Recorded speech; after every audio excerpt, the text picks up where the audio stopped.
once in a while, Biden reminds me that he is a Democrat. Let me try that again.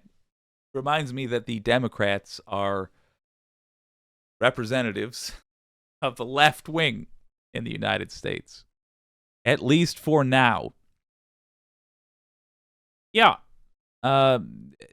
Democrats, despite being largely a conservative organization, are the closest lefties have to representatives in government. And that means from time to time, they do things that are of use to people. They're amazing like that. A major decision has been made. I'm gonna give you. She's not.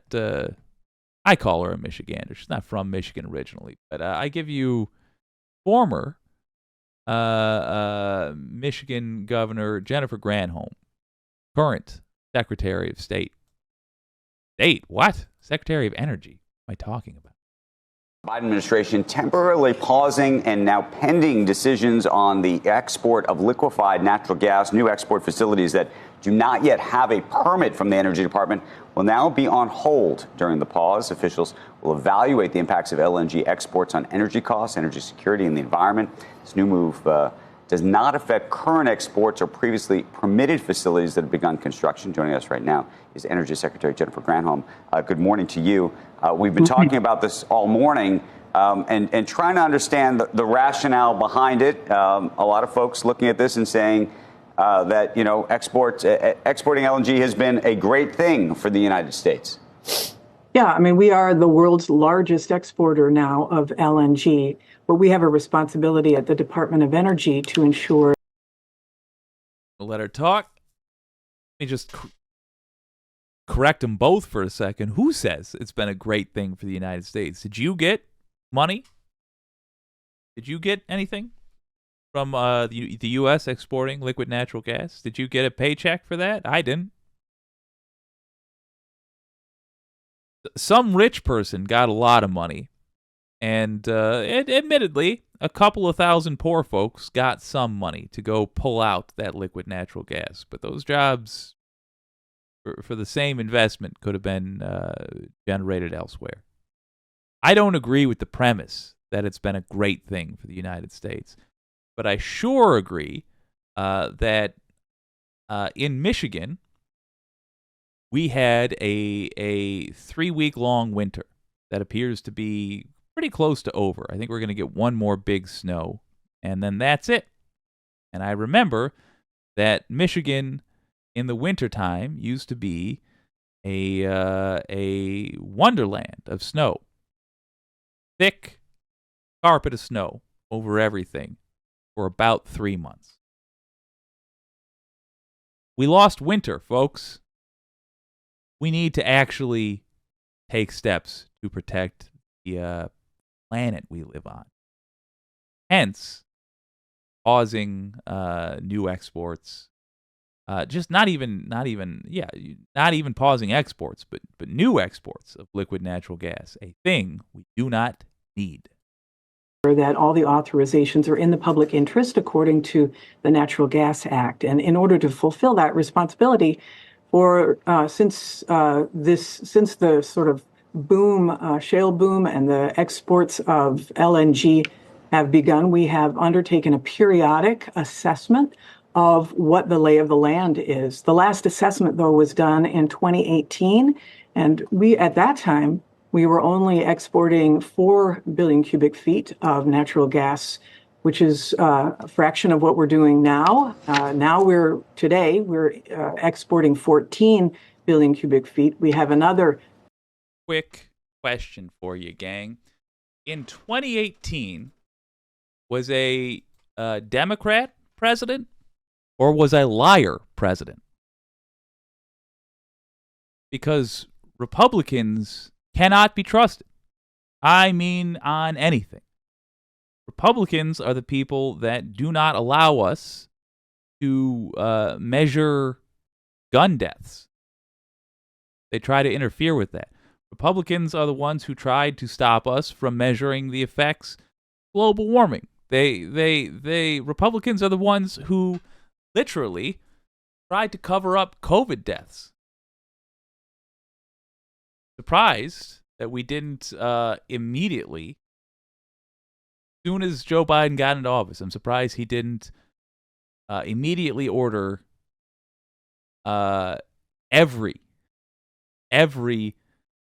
department in the United States to remeasure everything from bridges to roads to the environment to liquid natural gas exports, everything to be measured again and new reports to be drawn up because, again, the old reports, if done under a Republican administration, must not be trusted. Okay, moving on. 12 billion cubic feet that are under construction and a total of 48 billion cubic feet that have been authorized. So none of that is going to be affected. All the stuff that's under construction that's been authorized, none of that is going away. Certainly the stuff that's being currently exported, there's no impact. But it is we have a responsibility given how much we have authorized and given the lay of the land across the globe, the climate impacts, as well as the question about what's the cost going to be at home. If we're exporting half of what we produce, what is the price impact for those who use? Well, let's talk about that. So I think there's a question, Mark. Is this about the climate? Is this, some people would say, is this about politics? Is this about price? Meaning, do you actually think that by doing this, you're going to lower the price back here in the United States? You see the various issues here at play? And there are various issues. And there are several factors that we have taken into account on these assessments. And we just need to update the data associated with the factors. So the factors are, what is the impact on national security? What is the impact on foreign policy? What is the impact, in other words, our allies and whether they're able to access the energy that they need? What is the impact on the price at home?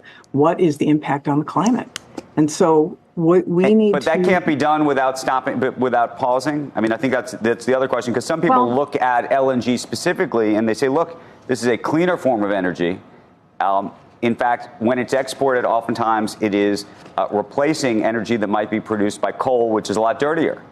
Yeah, it's a good question. And that's one of the things we have to evaluate. This is a temporary pause for the purpose of doing an assessment, which will be done in leadership by our national labs. This is not. Let's go back a little bit. Just sort of slid that in there. Is this politics? Could this be happening because of politics? Maybe. You know what? Maybe Joe Biden thinks that those lefties who are so riled up at him about this silly little genocide thing that he's participating in, about the massacre, they'll forget about it if I toss them this bone, if I actually take the environment seriously. Maybe. I happen to think Joe Biden actually does, in a Nixon-esque way, care about the environment. But let's just assume for a moment that it is purely political. Who gives a shit? The purpose of what we do here and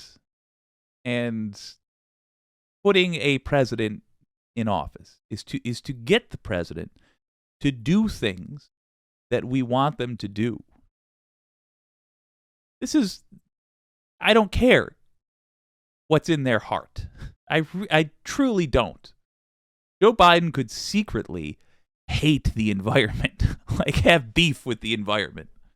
Ooh, Gaia, Mother Nature, you bitch. He could hate it. If he helps it nonetheless, great. The big part of the reason why I am a fan of not letting Joe Biden know you're not going to vote for him, if you're not going to vote for him, at least just yet. You can threaten him with the Israel issue all you want, but I just advise that while threatening him, you don't You don't say, you've already lost my vote. Say my vote is in jeopardy because of this.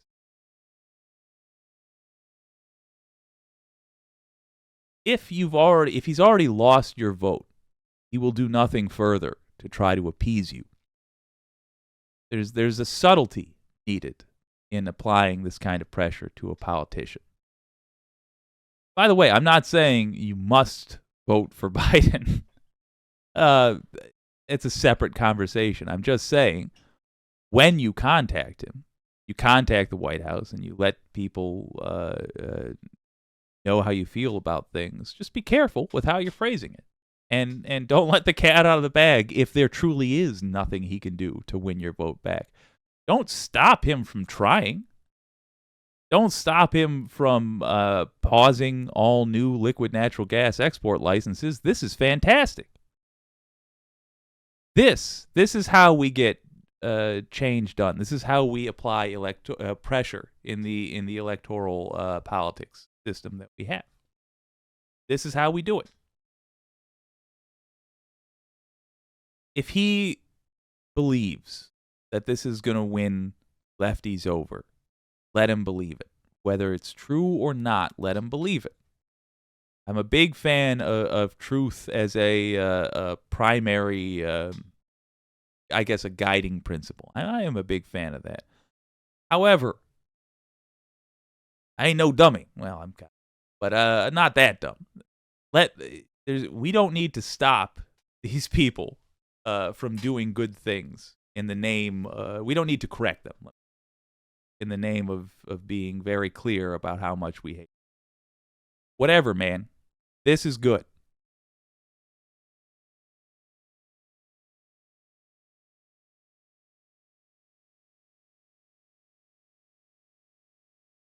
Do want to also be clear, the existing licenses that were approved are many. It's not undoing any harm. It's simply preventing further harm. Tempering that. That said, it's also possible that if this thing pauses for a bit and it gets a very positive reaction, if there's a flood of praise for Biden flowing into the White House, and Granholm gets a lot of atta-girls, there's a pretty good chance that they might keep it going. They might say, "Oh, we need more relief for these other horrible things we've done. Let's revoke some of the licenses we handed out." It turns out when we were doing this study time, that we said we'd be doing over these next few months here, turns out we found that the old studies, for whatever reason, the ones that happened in 2018, they failed to reflect the seriousness of the damage we were doing to the environment and the long-term costs that would have for the nation. And what we need to actually do is scale back our exports significantly. Because that's a political winner. We want a political winner in the headlines during this election season. They might decide to do that depending on the reaction to this. Bear that in mind. Doesn't mean you need to stop advocating for other things. But it does mean that we should play these dummies as much as we can. An assessment, which will be done in leadership by our national labs. This is not an indefinite pause. It will last some months. There will be a comment period, etc. Need. I should clarify. It doesn't mean that we need to play these dummies. It means we have an opportunity to play these dummies. Madam Secretary, will last till November 5th. That's what people are saying, Madam Secretary. You know that the young voters are the climate is front and center, and the cynics of this on that asshole. The young voters, they care about having a planet for their own children. These jerks. Yeah, they care about having a planet for their own children to live on. Yeah, they care about seasons still existing instead of there just being a fire season and a smoke season. Yeah, Again, let me stress, I don't know if it's political or not, but I don't care. Other than to say that if it is political, if it's even possibly political, we should assume that it is, and we should play into that. They've exposed a weakness. They've exposed something that will make them do good things. We should hammer it, hit it again and again. Love bomb them. Love bomb Granholm. She's been called the worst things imaginable for several decades. Having a handful of people say, "Good job, Jenny." What an effect that'll have. Joe Biden, again, whether you actually, regardless of what you would do with the oar on the lake, if you know what gag I'm referencing, regardless of how you actually feel about Biden, be an ice-cold lefty and siphon off this chunk of yourself which is in favor of this decision, and write a letter to the White House, write an email, go to the White House contact, let the president know how I feel page, and say, good job on this. Just good job on this. Positive feedback. Not to make him feel good. It will make him feel good. But that's not our goal. Our goal is to get them to act like this more often. It's that simple. On the other side, I would say this is pure politicking, that President Biden needs young voters. And you can see the comments from the climate lobby. This is like, they're celebrating and toasting the Biden administration for this pause. And it looks you don't need, really, if you're cynical, you don't need to look beyond that. It's just. You can see the climate lobby, and they're toasting this. Ugh. So there's that horrible thing, people that give a about the climate are happy. Ugh. He's just, what a twat. I realize he's making a point about could this be motivated by politics, but his disgust with the idea that people who have an interest in the world being better are satisfied with the decision tells you everything you need to know about this miserable hunk of garbage. Real quick, if somehow you're this person's mother or father and are still alive, you should know that you've raised a horrible son. If you are the wife of this gentleman in the blue tie, you should know that you're married to a horrible man. If you are the offspring of that person in the blue tie, you should know that anything your father taught you growing up should be deleted from your mind. Because this person has wasted their life. Wasted their whole life. I don't know what the meaning of this all is. Truly don't. But I do know what it definitely isn't. And we are not here to burn down planet Earth and do everything in our power to discourage people from making the world better. That's not what we're here for. We're definitely not here to collect a fortune by helping destruction. We're not here to do that. Again, I don't know what we are here for, but I can say we're definitely not here to do that. For example, I might not know how to use a hammer, but I know you're not supposed to eat it. It's an easier question to solve. Why aren't we here? To do whatever this punk is doing with his day, every single day. Granholm, Jenny, let him have it. Politicking. I understand the cynics are going to say what the cynics are going to say, but we are following the law. And under the Natural Gas Act, the Department of Energy is required to assess what is in the public interest. Right. We need to update our assessments. And that's Secretary, I don't disagree with the idea of trying to reassess, every couple of years where things are. I think there's a question mark really more about the can you walk and chew gum at the same time idea, which is to say, what prevents the department from doing that assessment without a pause while the assessment is going on? Let me rephrase. Look, I'm not saying that you might not find out that we shouldn't be doing this thing. I'm just saying that if there's even a tiny chance that we could get away with doing this thing, shouldn't we do it by default? Let me rephrase again, make it even clearer. He's saying right now, well, couldn't you have just assumed everything's fine and kept things going as they are until you find out that they're not fine? No, is the answer. What if you're on the set of the movie Rust? You're going to do a scene where you fire an old-fashioned cowboy pistol. Let's shoot this scene. Should we check and see if there's bullets in the gun or blanks in the gun? We'll keep shooting the scene until we count the bullets and the blanks. And I'll assume that we're missing 6 blanks and that those are in the gun and that all the bullets are accounted for. Why would we pause until we know for sure something's wrong? You see how that logic doesn't track? Why would we pause until we know for sure we're killing ourselves?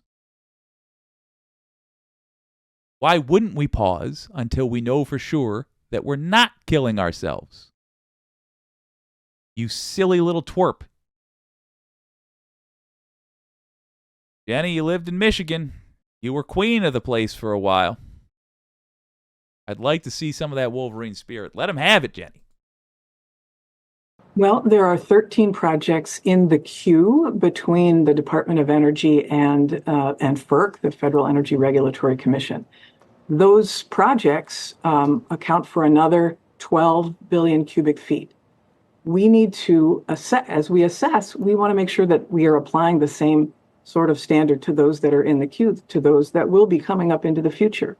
But as I say, the pause would make no difference whatsoever, because none of the projects would be exporting natural gas. None of the projects that are in the queue would be exporting natural gas because they'd have to be constructed. That would take years and years. Nothing will change in terms of what is currently being exported or what is currently under construction. This is just a pause so that we can have an assessment that is rationally based and then apply that assessment to those projects that are in the queue. Secretary Granholm, will the Department of Defense be involved in this at all? I only ask because one of the reasons we've been so pleased about this exporting of LNG is that we are able to come to the rescue of some of our allies in Europe. You think of Germany and what happened with Russia, them cutting them off from their natural gas. This is a huge thing that we can supply our allies with that natural gas. Who else gets a say on this? Yeah, and we will continue to do that. And we have projects in the queue that are being constructed that will add to.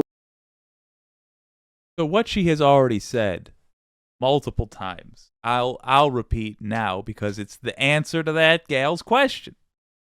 We haven't stopped production. We haven't stopped the export even. We've stopped the issuing of new licenses for export. In other words, we are not going to grow any further our liquid natural gas industry until we're sure we can sustain it.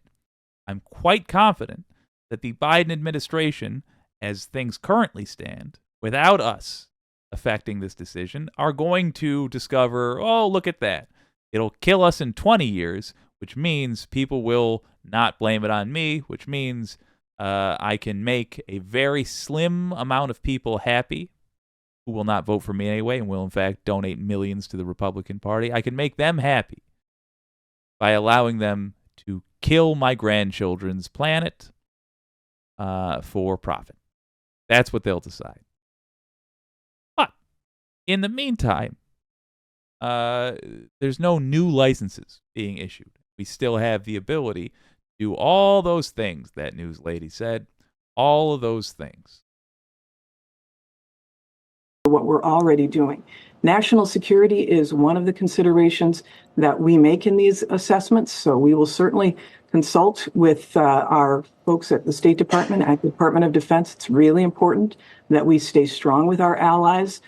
We also have to take a look. I mean, consider this. Our allies have also made commitments about reducing their dependence on natural gas. If we have authorized already enough to meet the world's demand just in the United States by 2050, which is roughly what old models have said, that the global demand by 2050 will be about 52 billion cubic feet. If that still stands, we will have provided the entire world with enough LNG, not to mention all of the other folks that are coming online.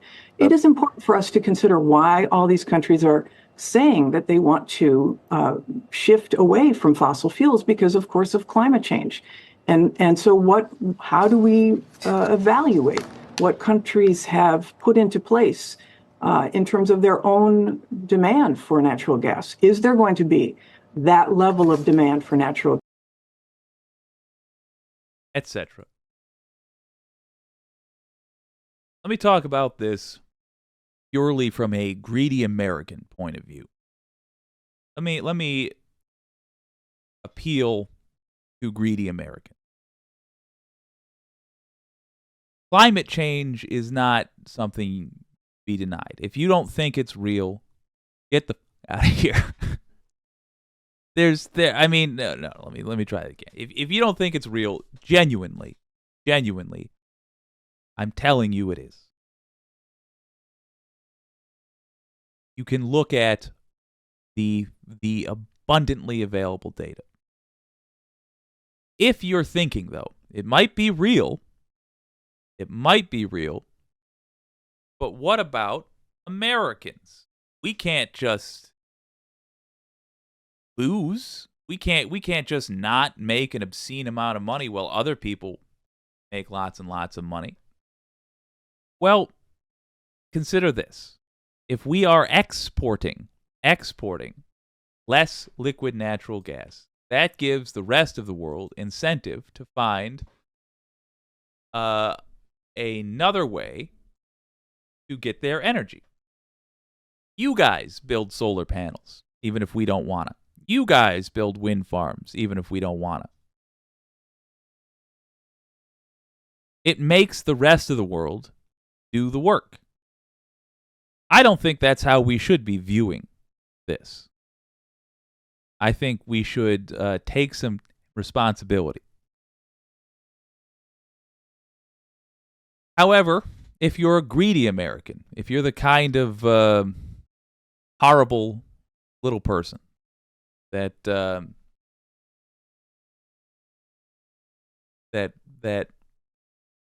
believes we must benefit most and act last and help least, here's a way we can make the world better for everybody by pressuring the rest of the world into doing the difficult work.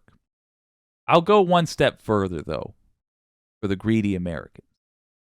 Those people who will inevitably build solar panels and wind farms to collect what energy they can and reduce their overall use of fossil fuels, those who end up doing that will have a leg up on us because they will have infrastructure that provides them cheap, free energy.